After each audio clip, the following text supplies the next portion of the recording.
ரா கண்ணன் ஐயா அவர்கள் பேசுவாங்க. அவங்கள பற்றி ஒரு ப்ரொஃபைல். இன்றைக்கி தமிழ் சோஷியல் மீடியாலையும் பிரிண்ட் மீடியாலையும் ஜியோ பாலிட்டிக்ஸ் பற்றி பேசக்கூடிய மிக மிக முக்கியமான குரல் கண்ணன் ஐயாவோட குரல். சென்னையை பூர்வீகமாக கொண்ட இவர் சென்னை நியூ காலேஜில் வேதியியலும், மெட்ராஸ் லா காலேஜில் சட்டமும், யூனிவர்சிட்டி ஆஃப் ஜார்ஜியாவில் சட்டத்தில் முதுகலை பட்டமும், மெட்ஃபோர்ட் டஃப்ஸ் யூனிவர்சிட்டியில் இன்டர்நேஷ்னல் ரிலேஷன்ஸில் முனைவர் பட்டமும் பெற்றவர்.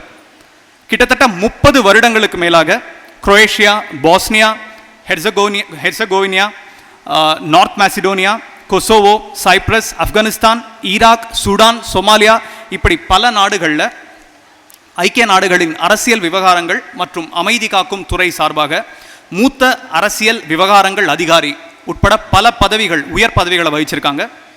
தற்போது யூனிவர்சிட்டி ஆஃப் ஜார்ஜியாவில் சட்டக்கல்லூரியில் துணை ஆசிரியர் உறுப்பினராக பணியாற்றுறாங்க. டீன் ரஸ்க் சர்வதேச சட்ட அவையிலும் அவர் ஒரு உறுப்பினர். சர்வதேச அரசியல் மட்டுமில்லாமல் தமிழக அரசியலும் ரொம்ப உற்று நோக்கக்கூடிய ஒரு உற்று கவனிக்கக்கூடியவர் அவர். Anna, the life and times of C N. Annadurai, MGR a life, the DMK years போன்ற இவர்களுடைய புத்தகங்களின் புகழ் அதற்கு அத்தாட்சி.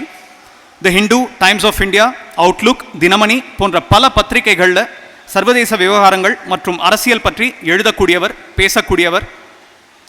சர்வதேச அரசியல் பற்றி இன்னைக்கு தமிழில் ஒலிக்கக்கூடிய நடுநிலையான குரல்களில் மிகவும் மதிக்கப்படும், தவிர்க்க முடியாத குரல் கண்ணன் சாரோடது. இப்போ அவரை பேச அன்போடு அழைக்கிறோம். இந்த விழாவின் நாயகர் நெற்குணம் தண்டபாணி அவர்களே, நெற்குணம் கிராமத்தைச் சேர்ந்த குடும்பத்தாரே, கவிஞர் ரவி சுப்பிரமணியன் அவர்களே, நண்பர்களே, பெரியோர்களே, உங்கள் அனைவருக்கும் எனது அன்பான வணக்கங்களை முதற்கண் தெரிவித்துக் கொள்கிறேன். தண்டபாணி அவர்களே எனக்கு ஒரு 3 ஆண்டு காலமாக தெரியும்.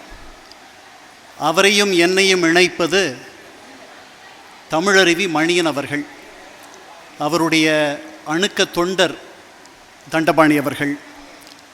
நான் தமிழருவி மணியனுடைய தமிழன் ரசிகன். நாங்கள் அந்த நேரிழையில் ஒன்றானோம். ஒரு 2 மாதங்களுக்கு முன்பாக கவிஞர் ரவி சுப்பிரமணியன் ஒரு கவிதை தொகுப்பை வெளியிட்டார். அந்த தொகுப்பை பற்றி பேசுவதற்கு என்னையும் அழைத்திருந்தார். அதுவரை தண்டபாணி அவர்களுக்கு இந்த புத்தகம் எழுத வேண்டும் என்ற எண்ணம் மட்டும்தான் இருந்திருக்கும். இதை இப்படி ஒரு விழாவாக நடத்தி வெளியிட வேண்டும் என்ற எண்ணம் அந்த நிகழ்ச்சிக்கு வந்த பிறகு வந்திருக்கிறது என்று நான் எண்ணுகிறேன். இந்த கல்யாணத்தில் சமைச்சது யாருன்னு கேட்டுட்டு நம்ம வீட்டு கல்யாணத்துக்கு அவங்களையே கூப்பிடுறோம் இல்லையா, அந்த மாதிரி அங்கே நான் பேசின காரணத்தினால இவர் எங்கேயும் பேசுவார் என்று அவர் முடிவு செய்து இந்த நெற்குணத்தை பற்றி பேசுவதற்கு என்னை அழைத்திருக்கிறார். அதனால் எனக்கும் ஆர்கே நாராயண் மாதிரியான சிக்கல் தான். ஆர்கே நாராயணுடைய மால்குடி என்ற கிராமம், இட்ஸ் அ ஃபிக்ஷனல் வில்லேஜ், ஒரு கற்பனை கிராமம். அந்த கிராமத்தை உங்கள் அனைவருக்கும் தெரியும். கர்நாடகத்தில் உள்ள அந்த கிராமத்திற்கு இப்போது ரயில் கூட உண்டு. அந்த கிராமத்தை தெரியாதவர்களே இந்தியாவில் இருக்க முடியாது. ஆர்கே நாராயணனை தெரியாதவர்களும் இருக்க முடியாது. அவருடைய முழுமையான பெயர் ராசிபுரம் கிருஷ்ணசாமி நாராயணசுவாமி. கிராம் கிரீன் என்ற அவருடைய எழுத்துக்களை முதலில் இங்கிலாந்தில் பதிப்பிப்பதற்கு உறுதுணையாக நின்ற எழுத்தாளர் கிராம் கிரீன் இவ்வளவு பெரிய பெயர் வைத்திருந்தால் இந்த வெள்ளைக்காரர்கள் உலகத்தில் நீ ஜெயிக்க முடியாது என்று சொல்லியிருப்பார் போல். அதனால் ஆர்கே நாராயண் என்று சுருக்கி கொண்டார். அவர் வடித்த அந்த மால்குடி கிராமத்தை நீங்கள் படித்து பார்த்தீர்களானால் இவர் ஏதோ கிராமத்திலேயே பிறந்து பாரதராஜாவுடைய சித்தப்பாவாக இருந்திருப்பாரோ என்று நாம் எண்ணியிருப்போம். அப்படியெல்லாம் அல்ல. அவரும் சென்னையில் என்னை மாதிரி பிறந்தவர் தான். நான் சென்னை வண்ணாரப்பேட்டையில் பிறந்தேன். மருந்துக்கு கூட அங்கே ஒரு மரம் இல்லை. இந்த வண்ணாரப்பேட்டையில் பிறந்த இந்த கண்ணனை இந்த நெற்குணம் என்ற பாரதராஜா வடித்து காட்டும் ஒரு அழகிய கிராமத்தை, இந்த நெற்குண மக்களை, அது பெயர் வந்த காரணத்தை, அதில் உள்ள அந்த கோவில்களை எனக்கு தெரியாத, எனக்கு நிறைய வயதாகிவிட்டது, எனக்கே தெரியாத மாவுலி என்றால் எனக்கு என்னவென்று தெரியாது. மாவுலி என்பதை இந்த புத்தகத்திலிருந்து நான் படித்து தெரிந்து கொண்டேன். நான் பார்த்ததே கிடையாது மாவுலியை. சென்னையில் பிறந்தவர்கள், தர்மமிகு சென்னை என்று பெயராக இருந்தாலும் கூட எந்த தர்மத்தையும் செய்யாதவர்கள் நாங்கள். ஒரு மரத்தை பார்ப்பதே பெரிய அரிதான ஒரு செயலாக மாறிவிட்டது இல்லையா? இந்த மாதிரி ஒரு புத்தகத்தை இவர் எழுதப் போகிறார். ஆர்கே நாராயண் சென்னையில் பிறந்து அந்த கற்பனை மால்குடி கிராமத்தை அவர் வடித்திருந்தார். அந்த கிராமத்தில் ரயிலும் விஞ்ஞானமும் மின்சாரமும் அந்த கிராமத்தில் ஏற்படுத்தக்கூடிய மாற்றங்களை அவர் அந்த கிராம மக்களோடு சேர்ந்து எழுதியிருந்தார். பொதுவாக தமிழர்களுக்கு வரலாற்றை பதியும் பழக்கம் கிடையாது. சீனர்களுக்கு உண்டு. சீனர்கள் தங்களுடைய வரலாற்றை கிட்டத்தட்ட கிறிஸ்து பிறப்பதற்கு முன்பாக ஒரு 12,200 ஆண்டுகள், அதற்கு பின்பு ஒரு 16,600 ஆண்டுகள் என்று கிட்டத்தட்ட 2,500 ஆண்டுகளுக்கு மேலாக சீனர்கள் தங்களுடைய வரலாற்றை பதிவு செய்து வைத்திருக்கிறார்கள். அதுபோலவே கிரேக்கர்கள் அவர்களுக்கு ஹெரோடோட்டஸ் என்று ஒருவர் உண்டு. அவரைத்தான் ஃபாதர் ஆஃப் ஹிஸ்ட்ரி என்றே சொல்லுகிறார்கள். அவர்களுடைய வரலாறும் பதியப்பட்டிருக்கிறது, எழுத்து வடிவில் இருக்கிறது. இந்தியர்களுக்கு, குறிப்பாக தமிழர்களுக்கு வரலாற்றை எழுத்தில் வடிக்கும் வழக்கம் கொஞ்சமும் கிடையாது. இதனால் நமக்கு நிறைய சிக்கல்கள் உண்டு. ராமானுஜரை தமிழகத்தில் இல்லாமல் கர்நாடகத்திற்கு கடத்திய சோழ மன்னன் யார் என்பது இன்னும் நமக்கு சரியாக தெரியாது. 4 சோழ மன்னர்களை நாம் எண்ணிக்கொண்டிருக்கிறோம். இவ்வளவுதான். ஒரு 1800 ஆண்டுகளுக்கு முன்பு நடந்ததே நமக்கு சரியாக தெரியவில்லை. இதுதான் நம்முடைய நிலை. நமக்கு 2ஆம் நூற்றாண்டிலிருந்து 3ஆம் நூற்றாண்டிலிருந்து 5ஆம் நூற்றாண்டு வரை நம்மை ஆண்ட களப்பிரர்கள் 1800 ஆண்டுகளுக்கு முன்பாக 1500 ஆண்டுகள் வரை ஒரு 300 ஆண்டுகள் நம்மை ஆண்ட களப்பிரர்கள் யார் என்று நமக்கு தெரியாது. அவர்கள் என்ன மொழி பேசினார்கள் என்று தெரியாது. அவர்கள் என்ன மதத்தை சேர்ந்தவர்கள் என்று தெரியாது. இது கூட பரவாயில்லை. 1800 ஆண்டுகளுக்கு முன்பாக நடந்தது நமக்கு எப்படி தெரியும் என்று எண்ணலாம். பல்லவர்கள் என்ன மொழி பேசினார்கள் என்று நமக்கு தெரியாது. அவர்கள் எங்கிருந்து வந்தார்கள் என்று நமக்கு தெரியாது. இதுதான் நம்முடைய வரலாறு. அதனால் ராமானுஜர் 12ஆம் நூற்றாண்டு, அவரை தமிழகத்திலிருந்து விரட்டி அடித்த சோழ மன்னன் யார் என்பது நமக்கு தெரியாது. 4 சோழ மன்னர்களை நாம் எண்ணிக்கொண்டிருக்கிறோம். அதனால் தண்டபாணி அவர்கள் இந்த மாதிரி ஒரு புத்தகத்தை எழுதப் போகிறேன் என்று சொன்னவுடன் நான் சொன்னேன், நீங்கள் அவசியம் செய்ய வேண்டும் இதை. ஏனெனில் நமக்கு, குறிப்பாக தமிழர்களுக்கு, ஒரு 3-4 தலைமுறைகளுக்கு மேல் நாம் நம்முடைய மூதாதையர்களை எண்ணி பார்ப்பது கிடையாது. பெயரன் என்பவன் தாத்தாவனுடைய பெயரை எடுப்பதனால் அவன் பெயரன். 3 தலைமுறைகளுக்கு ஒரு முறை இந்த பெயர்கள் திருப்பி திருப்பி திருப்பி தமிழ் குடும்பங்களில் வரும். தமிழர்களுக்கு மட்டும்தான் இந்த முறை உலகத்தில் வேறு இடங்களிலும் இருந்திருக்கிறது. ஃபின்லாண்டில் இருந்திருக்கிறது. அங்கு லாஸ்ட் நேம், ஃபேமிலி நேம் என்ற எண்ணம் கிடையாது. துருக்கியில் கமால் ஆட்டாடர்க் ஆட்சிக்கு வரும் வரை லாஸ்ட் நேம் என்ற கான்செப்ட் கிடையாது. தமிழர்களுக்கு கடைசி பெயர் என்பது கிடையாது. நீங்கள் ஆந்திரர்களுக்கு கடைசி பெயர் என்று அவர்களுடைய வகுப்பு பெயர் வைத்துக் கொள்ளுகிறார்கள். ரெட்டி என்பது, ரெட்டிகள் அத்தனை பேரும் ஒருவருக்கொருவர் சொந்தக்காரர்கள் கிடையாது. அது ஒரு இனம், ஒரு வகுப்பு. அதை அவர்கள் தங்களுடைய ஃபேமிலி நேம் என்று வைத்துக் கொள்ளுகிறார்கள். 4 தலைமுறைக்கு முன்னால் அவர்களுடைய மூதாதையர்கள் யார் என்று கேட்டால் தமிழர்களுக்கு தெரிவதற்கு சிரமம். அதனால் ஒரு 3 தலைமுறைகளுக்கு மேல் நமக்கு என்ன நடந்தது, என்ன நடக்கப் போகிறது என்பது தெரியாத ஒரு நிலையில்தான் நாம் வாழ்ந்து கொண்டிருக்கிறோம். அதனால்தான் நாம் வரலாற்றில் இன்னும் நிறைய சிக்கல்கள் உண்டு. கீழடி என்று ஒன்றை கண்டுபிடிக்கிறோம். கீழடி நமக்கு என்ன சொல்லுகிறது? கீழடி 2500 ஆண்டுகளுக்கு முன்பே, அதாவது கிறிஸ்து பிறப்பதற்கு 500-600 ஆண்டுகளுக்கு முன்பாகவே ஒரு நகர்ப்புற நாகரீகம் மதுரையிலிருந்து ஒரு 10 கிலோமீட்டர் தள்ளி இருந்தது என்று கீழடி சொல்லுகிறது. அதை நாம் சொல்லுகிறோம். தி கார்பன் டேட்டிங், ஃப்ளாரிடாவில் இருக்கக்கூடிய ஒரு இன்ஸ்டிடியூட்டில் கார்பன் டேட்டிங் செய்து 2500 ஆண்டுகளுக்கு முன்பாக அந்த மண்பாண்டங்கள் செய்யப்பட்டன என்பதை நாம் உறுதி செய்திருக்கிறோம். ஆனால் ஆர்க்கியலாஜிக்கல் சர்வே ஆஃப் இந்தியா அதை ஒத்துக்கொள்ளவில்லை. அவர்கள் அதை என்று ஒப்புக்கொள்ளுவார்கள் என்று நமக்கு தெரியாது. நம்முடைய வரலாற்றில் இப்படி ஏகப்பட்ட குளறுபடிகள். காரணம், நாம் எதையும் எழுத்து வடிவில் வைப்பதில்லை. புத்தபிரான் வந்து சொன்ன போதனைகள் 400 ஆண்டுகளுக்கு பின்பாகத்தான் எழுத்து வடிவம் பெற்றன.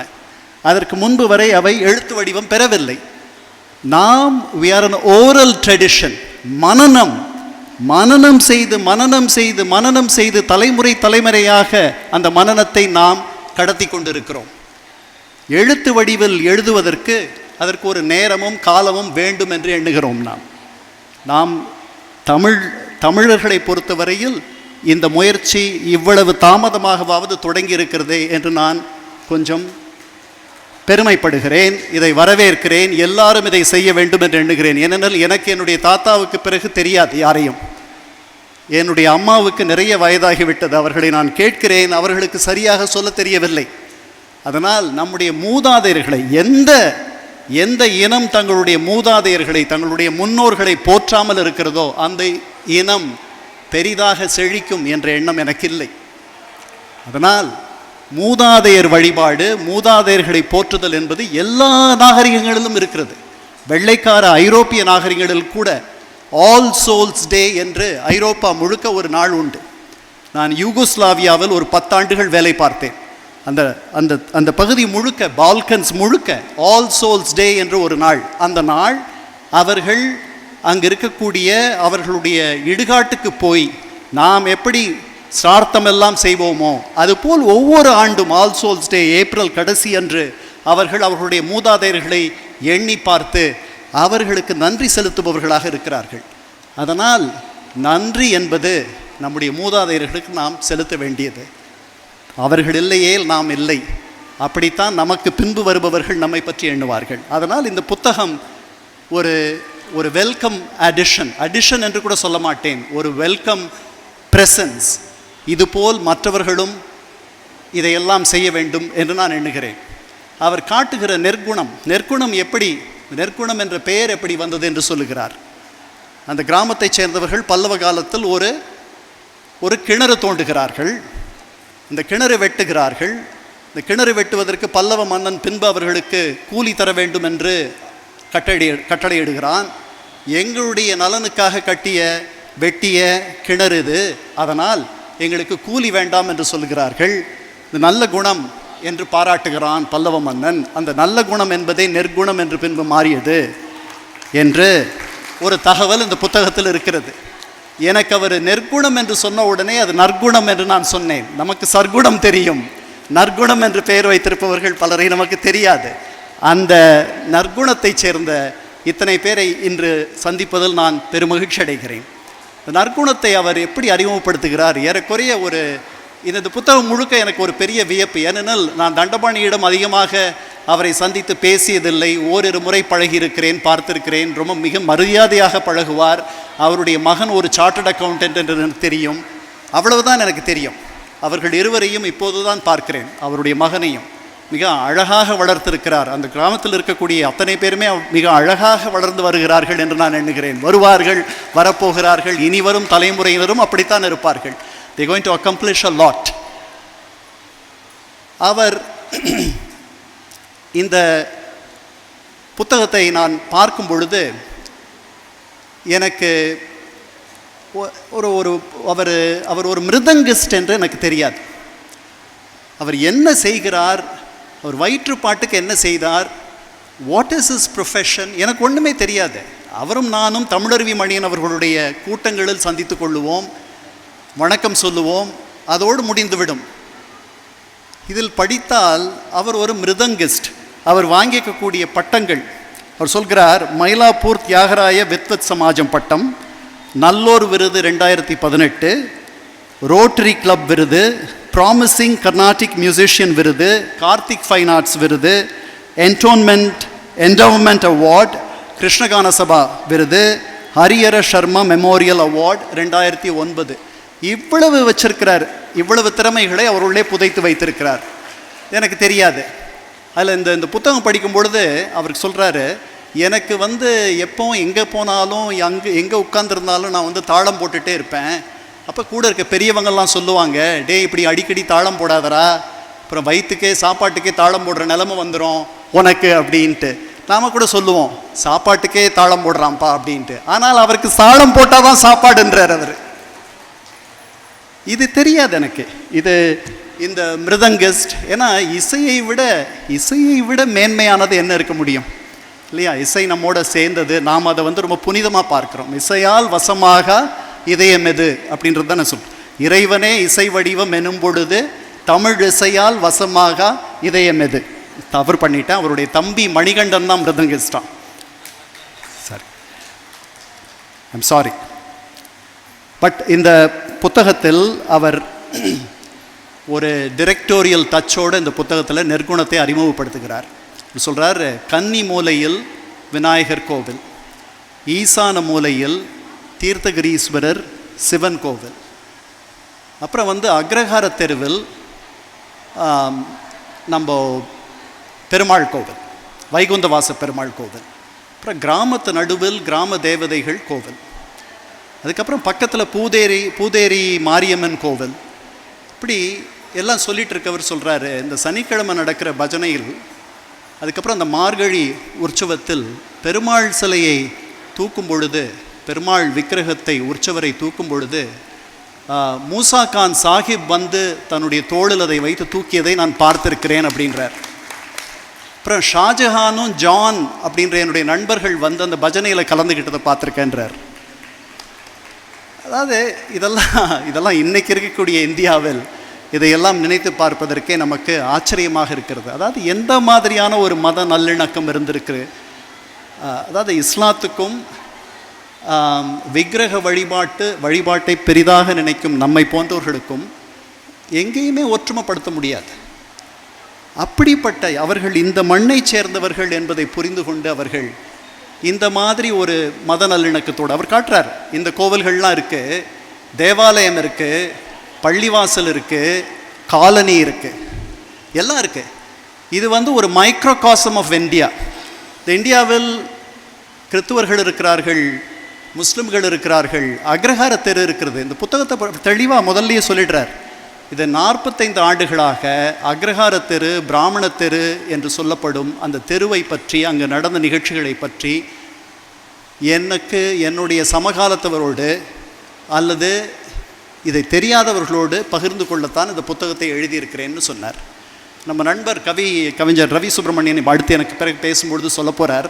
அவர் என்கிட்ட சொன்னார், இது ஒரு ரிசோர்ஸ் புக் மாதிரி இருக்குது, இதில் அவ்வளவு செய்திகள் இருக்குது, இதை வச்சு இனிமேல் இன்னொரு புத்தகம் எழுதணும் அப்படின்னு சொன்னார். சாரி ரவி, உங்கள் கருத்தை எடுத்துக்கிட்டேன். அப்போது இந்த மாவொலி சொன்னேன். அதுக்கப்புறம் இந்த புத்தகத்தில் எம்ஜிஆர் காலம் வருது, நம்பியார் காலம் வருது. எனக்கு என் கண்ணு முன்னாடி அவங்களுடைய சித்தப்பா ஜெயராம் சித்தப்பா இருக்கார். இது முழுக்க இந்த இந்த இந்த புத்தகத்தை படிக்கிற யாரும் அப்படியே ரொம்ப நெகிழ்ந்து போயிடுவோம். அதாவது இந்த விலங்குகள் கிட்ட எவ்வளவு அன்பாக இருந்திருக்கிறார்கள் ஒவ்வொருவரும். அப்புறம் இன்னைக்கு நிறைய பேருக்கு தெரியாது. அதாவது பிராமணர்கள் காய்ச்சல் வந்த பிறகு தான், இனிமே தான் இருக்குது கிளைமேக்ஸ். காய்ச்சல் வந்த பிறகு அம்மா ஒரு சின்ன கிண்ணத்தில் தயிர் எடுத்துக்கிட்டு, அந்த ஊரில் அம்மாள் பாட்டின்ட்டு ஒரு பாட்டி இருக்காங்க, அவங்க தான் அந்த நாட்டு வைத்தியம் பண்ணுறவங்க, மஞ்சள் காமாலை ஸ்பெஷலிஸ்ட். அவங்க எப்படி கோவிடுக்கு சில நேரங்களில் சில பேர் ஸ்பெஷலிஸ்ட்டாக வந்தாங்க பாருங்கள் நாட்டு வைத்தியத்தில். ஓ ஐசி வெரி குட். ஸோ அவங்கக்கிட்ட கொண்டு போகிறாங்க. போன உடனே அந்த பாட்டி அந்த பாட்டி கொஞ்சம் குனிஞ்சிக்கிட்டே தான் நடப்பாங்களாம். இவர் தான் 6வது படிக்கிற பையன் இல்லையா, சரின்ட்டு கொஞ்சம் இருங்கன்னு சொல்லிட்டு பாட்டி கொல்லப்புறம் போகிறாங்க. கொல்லப்புறம் போய் இவர் கூடவே போகிறார், பின்னாடியே இந்த பாட்டி பின்னாடியே நடந்து போகிறார். பின்னாடி நடந்து போனால் பாட்டி ஒரு எரும மாடு இருக்குது, அந்த எரும மாட்டு சாணத்தை எடுத்து ஒரு துணியில் மடித்து அதை எடுத்துக்கிட்டு வெளியில் இவர் பார்த்ததை பாட்டி பார்க்கலை. வெளியில் இவங்க அம்மா லக்ஷ்மி அம்மாள்கிட்ட கொடுத்து, அந்த இவங்க கொண்டு வந்த அந்த தயிர் கிண்ணத்தில் அதை பிழிஞ்சு குடிக்க சொல்லிட்டாங்க. இவர் அழுதுகிட்டே அம்மாட்ட சொல்கிறாரு, இது வந்து மாட்டு சாணம்மா, என்ன இது ஒன்றும் மருந்து இல்லைன்றாரு. அதெல்லாம் இல்லை, நீ குடிக்கணும்னு சொல்லிட்டாங்க. குடிச்சிடுறாரு. நீ வந்து அவருக்கு ஆட்டு புழுக்க தந்தல்ல, அவருக்கு ஒரு தடவை கொடுத்த, நீ 3 தடவை இதை சாப்பிட்ணுன்ட்டாங்க அவங்க அம்மா. இது ஒரு நிகழ்ச்சி. இன்னொரு நிகழ்ச்சி வந்து ஒரு அம்மா, அவங்களுக்கு பெரிய புத்தி சுவாதீனம் பெருசாக கிடையாது. அந்த அம்மா வருவாங்க, அவங்களும் இவங்கள பயங்காட்டுவாங்க அந்த குழந்தைகள் வெளியே விளையாடினா. அதனால் அவங்களுக்கு ஒரு நாள் இவங்க வீட்டில் வந்து சாப்பாடு கேட்குறாங்க. இவங்க அம்மா சாம்பார் சாதம் கொஞ்சம் விடுறாங்க. அப்புறம் சாம்பார் கொஞ்சம் விடுறதுக்கு ஒரு கரண்டியில் சாம்பார் விடணும், இவர்கிட்ட கொடுத்து விடுறாங்க. இவர் அந்த சாம்பாரை விட்டுட்டு அதை எடுத்து முகத்தில், அந்த அம்மா முகத்தில் அடிக்கிறார். அந்த சாம்பார் அந்த அம்மா கண்ணில் பட்டு அந்த அம்மா கண்ணெல்லாம் எரிஞ்சு அவங்க ஊன்னு கத்தி, அவங்க பெரிய புத்தி சுவாதீனமும் இல்லாதவர்கள். அந்த ஊரே கூடிடுது. கூடிட்டு இவர் வந்து என்ன நடந்துச்சு, ஏன் இந்த அம்மா இப்படி கத்துதுன்றது சொல்ல வேண்டி வந்துடுது. வந்த உடனே சரின்ட்டு திருப்பி அவங்க அம்மா லக்ஷ்மி அம்மாள்ன்ற பேருக்கு ஏற்ப நல்ல பின்னாடியும் முன்னாடியும் சாத்துன்னு சாத்தி, இந்த முறை வந்து அவருக்கு வந்தது வந்து கண்வலி. 15 நாளைக்கு பிறகு கண்ணை திறக்க முடியாது. அப்போது இது எல்லாமே முற்பகல் செய்யும் பிற்பகல் விளையும் என்பது போல் இது நடக்குது. இதையும் பதிகிறார். இது முடிஞ்ச பிறகு இதோட முடியல, இதுக்கு அடுத்து இன்னொன்று இருக்குது. இது என்னென்னா, இருளை எல்லப்பன்னு சொல்லிட்டு அந்த ஊரில் ஒருத்தர் இருக்கார். அவர் ஒரு நாய் வச்சுருக்கார். அந்த நாய் இருளை எல்லப்பன்னு சொல்கிறதெல்லாம் கேட்குது. அவர் சாப்பிட்ற கஞ்சியை தான் அதுக்கு ஊற்றுறார். அது கூடவே போகுது. வரப்பில் அவர் நடந்தார்னா கூட நடக்குது. அவர் வீட்டை நோக்கி யாராவது வந்தாங்கன்னா கொலைக்குது. அவர் சொன்னால் படுத்துக்குது. இப்போ உட்காருனா உட்காருது. இவருக்கும் இவருடைய ஃப்ரெண்டு ரகுன்ட்டு, அவங்க 2 பேருக்கும் நம்மளும் இந்த மாதிரி ஒரு நாயை ரெடி பண்ணிடணும் அப்படின்ட்டு ஒரு ஆசை வந்துடுது. பக்கத்தில் ஒரு நாய், மணியக்கார் வீட்டில் நினைக்கிறேன், ஒரு நாய் ஒரு 5 குட்டி போட்டிருக்கு. அதில் ஒன்றே இவங்க எடுத்துகிட்டு வந்துடுறாங்க. அந்த குட்டிக்கு டைகர், நம்ம ஊரில் இருக்க எல்லா நாய்க்கும் சீசர், டைகர் அப்படின்னு பேர் வைப்போம். ஏன்னா நமக்கு சீசரை பிடிக்காது.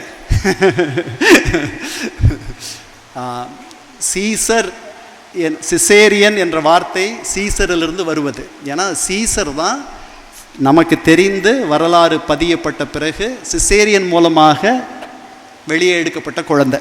அதனால தான் சீசர், சி செக்ஷன்னு சொல்கிறோம்.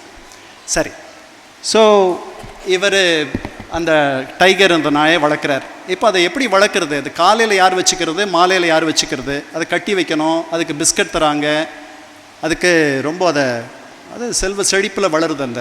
அது காலையில் இவங்க வீட்லேயும் மாலையில் அவங்க வீட்லேயும் ரகு வீட்லேயும்ட்டு. காலையில் இவங்க வீட்டில் அந்த நாயை கட்டி வச்சா அது கத்துது. இவங்க அப்பாவால் தூங்க முடியல.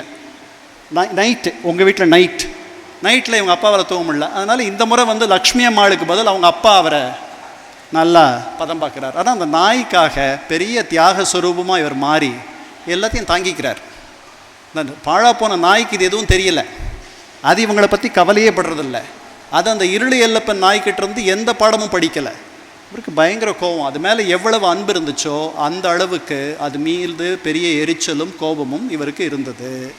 ஒரு நாள் களத்து மேட்டில் வந்து இவங்க அறுவடை காலம், இந்த நெல்லெல்லாம் வந்து குவிச்சிக்கிட்டு சேர்த்து வச்சிட்ருக்கிற நேரத்தில் இவங்க அப்பாவுக்கு உதவியாக இவர் போகிறார். ஒரு பெரிய தடி வேற இவர் கையில் கொடுத்துருக்காங்க. அந்த தடியை வச்சுக்கிட்டு அங்கே நிற்கிறார். நின்றுட்டு இருக்கும்போது அந்த வைக்கோல்லாம் அள்ளி வைக்கிற நேரத்தில் இந்த டைகர் வந்து அந்த வைக்கோலை போய் அசிங்கப்படுத்துது. உடனே இவருக்கு ரொம்ப கோபம் வந்துடுது. அவ்வளோ நேரம் இருந்த அன்பெல்லாம் இதுதான் நல்ல, இதுக்கு ஒரு பாடம் படிக்கணும், சாத்தணும்னு சொல்லிட்டு அந்த தடியிலேயே ஓங்கி ஒரு அடி அடிச்சிடுறார். அவ்வளோதான் முடிஞ்சது கதை. அது வந்து குய்யோ முறையோன்னு கத்திக்கிட்டு அது நிறுத்தவே மாட்டேனுது. அவங்க அப்பா அதை பார்த்துட்டு, நீ எல்லாம் மனுஷனான்னு கேட்குறாரு இவரை. அவரும் எழுதுறார், நான் வெட்கப்படுகிறேன், இந்த மாதிரி நான் நடந்துக்கிட்டேன்ட்டு, நான் வேதனைப்படுறேன், இப்படியெல்லாம் நான் நடந்துக்க முடியும் நான். ஸோ அந்த நாய் வந்து அழறதை நிறுத்த மாட்டேனுது. உடனே சரின்ட்டு மழை வருது. உடனே அதெல்லாம் அந்த நெல்லெல்லாம் எடுத்துகிட்டு எல்லாம் கொண்டு போகிறாங்க, அது மழையில் நனைஞ்சிட வேண்டான்ட்டு. அவங்க அப்பா சொல்கிறார், உள்ளே போய் மோட்டர் பம்பை மூடிட்டு அதை போத்திட்டு வா அப்படின்ட்டு. அங்கே போனால் அங்கே ஒரு கோணி இருக்குது. அந்த கோணியை எடுத்து மோட்டரை நிறுத்திட்டு மூடணும். அந்த கோணி எடுக்கிறச்ச ஒரு தேள், இந்த தேள் இவருடைய புறங்கை மேலே ஏறுது. இவர் பார்க்குறார். அவர் சொல்கிறார், நான் பார்க்குறேன், எல்லாம் தெரியுது எனக்கு, அது கொட்டிடுது. அதையும் பார்க்குறார். இவ்வளவு நடக்குது. அது கீழே விழுது. விழுந்த உடனே வந்துட்டு அதை வந்து அந்த வலியிலையும் அந்த வலியை பொறுத்துக்கிட்டு நல்லா அதை அடித்து நச்சுன்ட்டு கொன்னுட்டு, அப்போது அவங்க அப்பா சொன்னபடி அந்த மோட்டரை நிறுத்திட்டு அந்த கோணியை வச்சு எல்லாத்தையும் மூடிட்டு திரும்பி வரார். வலி தாங்க முடியல. அவங்க வீட்டில் வேலை செய்கிற ஒருத்தர் இவர் தூக்கிட்டு போகிறார். போன உடனே எல்லாரும் சொல்கிறாங்க, இது தேள்கடி, விஷக்காய்ச்சல் மாதிரி வந்துடும், தாங்காத உடம்பு, நீங்கள் அதனால் டாக்டர்கிட்ட கொண்டு போங்க அப்படின்ட்டு அவரை சொல்கிறாங்க. அவங்க அப்பா சொல்கிறாரு, இன்றைக்கி காலையில் நீ நாய்க்குட்டியை அடிச்சல்ல, அதுக்கு பதில் இது.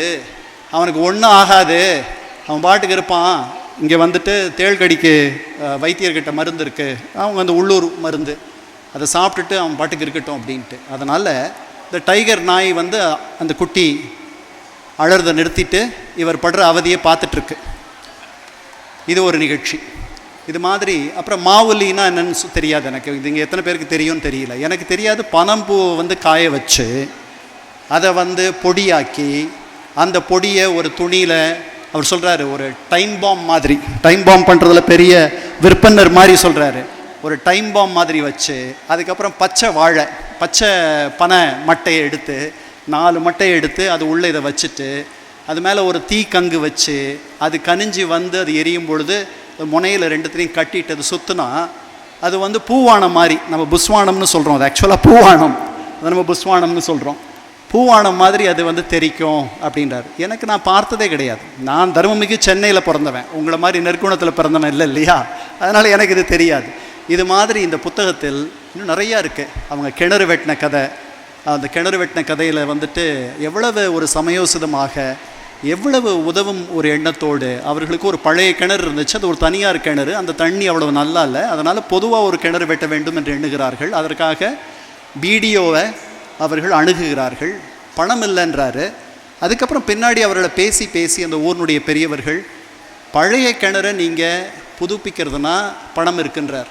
உடனே இவங்க என்ன பண்ணுறாங்க, அந்த கோவிலுக்கு பக்கத்தில் ஒரு பள்ளத்தை தோண்டி அதை வந்து ஒரு பழைய கிணறு மாதிரி காட்டி அந்த பணத்தை வச்சு அதை ஒரு கிணறாவே மாற்றிடுறாங்க. இது மாதிரி இந்த புத்தகம் முழுக்க நான் நிறைய பேசிக்கொண்டே இருக்கலாம். இந்த புத்தகம் ஒரு பெரிய ரிசோர்ஸ் புத்தகம். இந்த புத்தகம் நெற்குணத்தைச் சேர்ந்த இளைஞர்களுக்கு ஒரு பெரிய ஒரு வரப்பிரசாதம். ஏன்னா என்னுடைய மூதாதையர்களை பற்றி நான் நிறைய தெரிந்து கொள்ள வேண்டும் என்று எண்ணுகிறேன். அந்த எண்ணம் நம் அனைவருக்கும் வர வேண்டும். இன்றைய முயற்சிகள் நிறைய ஈடுபடணும். இது ரிசோர்ஸ் புக் தான், அதனால் இனிமேல் சீரியஸாகவே அவர் இன்னும் ஒரு பெரிய புத்தகம், அவர் வளர்ந்த விதம், அவங்க அப்பா அம்மா, அவர் படித்தது, அவருடைய நண்பர்களை பற்றி சொல்லுகிறார். அவருடைய நண்பர் பாபு இளம் வயதிலேயே தவறிவிட்டதை சொல்லுகிறார். அருணாச்சல சாஸ்திரி, அவருடைய சித்தப்பா ஜெயராம், அவர் எப்படி அவர் அந்த 2 காளையை வளர்க்குறார். அவங்க வீட்டில் அந்த 2 காளை வளருது. ஒன்றுத்துக்கு எம்ஜிஆர் காளைன்னு பேர், ஒன்றுத்துக்கு நம்பியார் காளைன்னு பேர். அந்த ஊர் மடுவை அவங்க கிடக்கிறதுனா அந்த காளையை வந்து அந்த காளையால் சுமக்க முடியாது, அதை இழுக்க முடியாது. இவர்கள் அதற்கு கை கொடுத்து உதவி அதை மேலே தள்ளுவது, இதெல்லாம் நடக்குது. ஒரு தடவை ஒரு 12 மூட்டை நெல்லை எடுத்துகிட்டு போகணும். போகும்பொழுது அந்த காளைகள் தவிக்கின்றன. இவரும் இவருடைய நண்பரும் 2 பேரும் அந்த பக்கத்தில் வந்து அந்த வண்டியை தள்ளுறதுக்கு வராங்க. இந்த 12 மூட்டை நெல்லை எடுத்துகிட்டு போகிறதுக்கு கேட்ட ஆள் வந்து வாழை பிடிச்சி முறுக்கிறார். இவங்க சித்தப்பா கோவப்படுறார். கோவப்பட்டுட்டு விற்கிற காளை அதை அப்படி பண்ணாத அப்படின்னு சொல்கிறார். அதுக்கப்புறம் ஒரு இடத்துல அந்த மடுவை கடந்து வந்துடுது அந்த வண்டி, மாட்டு வண்டி. வந்த பிறகு இறங்கி, நீங்கள் விற்கிறீங்கன்னா நான் வாங்கிக்கிறேன்றார் அந்த மனுஷன். செமக்கம் வந்துடுது, தொலைச்சிருவேன், இது என் குழந்தைய விட நான் இதை நேசிக்கிறேன், இந்த 2த்தையும், இது எங்கள் வீட்டில் பிறந்தது அப்படின்னு சொல்லிட்டு. அதனால் இந்த விலங்குகள் மீது காட்டுகின்ற பரிவு, இந்த பாசம், இதெல்லாம் இந்த புத்தகம் வந்து ரொம்ப அற்புதமான புத்தகம். இதை நான் கிட்டத்தட்ட ஒரு 2-3 தடவை படித்தேன். என்னால் இதில் இருக்க ஒவ்வொரு பக்கத்தை பற்றியும் பேச முடியும், ஒவ்வொரு கோவிலை பற்றியும் பேச முடியும். இதில் இருக்கக்கூடிய அவ்வளவு செய்திகள் இருக்கின்றன. இதற்கு பின்பு வருகின்ற சந்ததியினர் இந்த புத்தகத்தினால் பெரும் பயனடைவார்கள். தண்டபாணி அவர்கள் வாழ்க, அவருடைய முயற்சி வெல்க என்று சொல்லி உங்கள் அனைவருக்கும் எனது வாழ்த்துக்களையும் பாராட்டுக்களையும் தெரிவித்து விடைபெறுகிறேன். கோயம்பேடுலேருந்து தொண்டூர் பஸ் பிடிச்சி போனால் நேரடியாக நெற்குணம் போகலாம். இப்போ நம்ம சாரோட கோயம்பேடுலேருந்து தொண்டூர் பஸ் பிடிச்சி போன பொழுது நடுவில் ஃப்ளாரிடா, யுகோஸ்லேவியா, ஒரு 1000 வருடங்களுக்கு முன்னாடி இருக்கக்கூடிய ஒரு கிரேக்க சிவிலைசேஷன், சைனீஸ் சிவிலைசேஷன், யுகோஸ்லோவியா, இதெல்லாம் போய் ஒரு ஹிஸ்டாரிக் இன்டர்நேஷ்னல் டூர் போயிட்டு ஒரு 40 வருடங்களுக்கு முன்னாடி இருக்கக்கூடிய நெற்குணம் அக்ரஹார தெருவில் நுழைஞ்ச மாதிரி ஒரு ஃபீலிங் இருக்குது. Thank you sir. ஸோ இப்போ நாங்கள் நெற்குணம் வரலாறு ஓகே எழுதப்பட்டு விட்டது அப்படின்னு நினச்சோம். இந்த மாதிரி ஒட்டுத்திணை நினைவுகள் அப்படிங்கிற புத்தகத்தோடு இந்த வரலாறு எழுதப்பட்டு விட்டது அப்படின்னு நினச்சோம். ஆனால் சார் இப்போ என்ன சொல்கிறாங்கன்னா, it is just a beginning of beginning. இதுக்கப்புறமா வரக்கூடிய சந்ததியினர் இதை மேன்மேலும் பண்ணணும் அப்படின்னு சொல்கிறாங்க. அது ஒரு பெரிய கடமை, நிச்சயமாக நாங்கள் செய்கிறோம் சார்.